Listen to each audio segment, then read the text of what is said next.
చూస్తున్నారా? ఓకే చూస్తున్నా. Big boss top 5 ఎవరుంటారు అనుకుంటారు ఈసారి? టాప్ 5 యష్మి వెళ్ళిపోయింది. యష్మి ఉంటుందేమో అనుకున్నా టాప్ 5లో. యష్మి వెళ్ళిపోవడానికి గల కారణం ఏంటంటే ఫస్ట్ ఆఫ్ ఆల్ ఒక గ్రూప్ గేమ్. ఆ గ్రూప్ గేమ్ నుంచి బయటకు వస్తున్నారు ఒక్కొక్కరు, ఇంకా రాలేదు కూడా. ఆ గ్రూప్ గేమ్ని సపోర్టెడ్గా నాగార్జున గారు కూడా సపోర్ట్ చేశాడు, అలాగే గౌతమ్ని అక్కడ ఎదవని చేశాడు హోస్టింగ్లో. నిజంగా చెప్తున్నా, ఫస్ట్ టైం నాగార్జున గారు హోస్టింగ్ నాకు నచ్చలా. ఆదివారం జరిగిన హోస్టింగ్లో బిగ్ బాంబు యష్మితో ఎలిమినేట్ అయిన వాళ్ళతో ఎవరైనా బిగ్ బాంబు వెళ్తారా? ఎంత దారుణం అది. గౌతమ్ మీద పగబట్టినట్టు అనిపించింది నాకు. అది తప్పు. దాని ప్రకారంగా చూస్తే గౌతమ్ టాప్లో ఉన్నాడు. టాప్ 5లో అన్నారు కాబట్టి గౌతము, నిఖిల్, మన నబీలు, ప్రేరణ, ఇంకొకరు చాయిస్ ఆఫ్ కంటెస్టెంట్స్. ఆట తీరుని బట్టి రోహిణి కూడా ఉండొచ్చు. రోహిణి ఎందుకంటే మొన్న ఆట చూశారు కదా, లేడీ శివంగిని చూశారు కదా ఎలా ఆడింది. ఒక్క ముక్కలో చెప్పలేమాట. మదం ఎక్కిన పృథ్వీని ఎక్కి తొక్కింది, కింద తొక్కి నేలమట్టం చేసింది. అది రోహిణి రేంజ్ అండి. నాకు భలే కిక్ వచ్చింది ఆ సీజన్. ఆ రోజు ఎపిసోడ్ చూస్తుంటే రోహిణి నాకు పెద్ద టైటిల్ విన్నర్లా కనబడింది. అవి టైటిల్ విన్ అవ్వవసరంలా. వాళ్ళని ఎవరైతే జీరో అన్నారో, ఎవరైతే బాడీ షేమింగ్ చేశారో, ఎవరైతే కింద నుంచి పైదాకా చూసి నువ్వు ఎందుకు పనికిరావు అన్నారో, వాళ్ళ ముందే వాళ్ళతోనే ఆడి గెలిచిన చూడు. That is the winning spirit. నాకు బాగా నచ్చింది రోహిణిలో. అలాంటి కొవ్వు పట్టిన గాడిద మీద ఎక్కి ఊరేగడం అంటే నాకు మహా ఇష్టం. అర్థమైందా? వాడి మీద ఊరేగినట్టే ఇప్పుడు లాస్ట్ మెగా చీఫ్గా హౌస్లో ఉంది. అది కదా కిక్ అంటే, అది కదా గేమ్ అంటే. ఏం ఆడిందా విష్ణుప్రియ? అసలు బెటర్ దెన్ యష్మి. విష్ణుప్రియ మీద యష్మి చాలా బెటర్.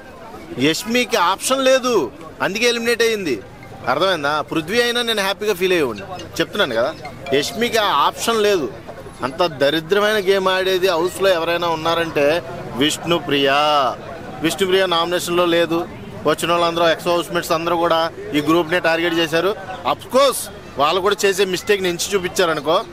1, 2 ఈ విష్ణుప్రియ మీద కూడా పడితే బాగుండు అనిపించింది ఫస్ట్ టైం. ఎందుకంటే విష్ణుప్రియ బయట దోసేస్తే నాకు హ్యాపీగా ఉండేది. ఇది గేమ్ ఆడతలేదు భయ్యా, నాకేం అమ్మాయి మీద పగలేదు, గేమ్ ఆడట్లేదు, ఎంటర్టైన్ లేదు. ఎలా సేవ్ అవుతుంది? How it is possible? నాకు అది క్వశ్చన్ మార్క్.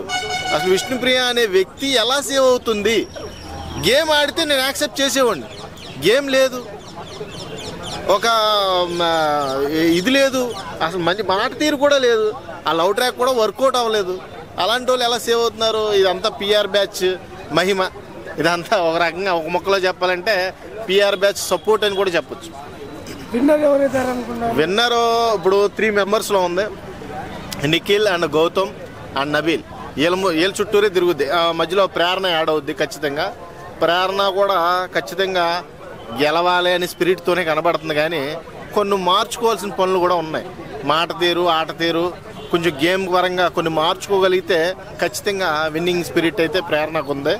నిఖిల్ ఖచ్చితంగా పట్టుకుపోయే అవకాశం ఉంది. ఎందుకంటే యాటిట్యూడ్ పరంగా మన అందరికీ బాగా కనెక్ట్ అయ్యాడు నిఖిల్. మంచి జెన్యూన్గా ఆడుతున్నాడు. వాళ్ళందరూ గ్రూప్ గేమ్ ఆడారు, గ్రూప్కి లీడర్ నువ్వే అని ఏదో పోర్ట్రేట్ చేశారు, కానీ అయినంతగా పోర్ట్రేట్ అవ్వాల. నిఖిల్ అయితే తన జెన్యూనిటీ చూపించాడు. జెన్యూన్గానే ఉన్నాడని నా ఒపీనియన్. అలాగే ఇప్పుడు రేస్లో అందరూ కూడా టార్గెట్ చేసి హైలైట్ చేసింది గౌతమ్ని.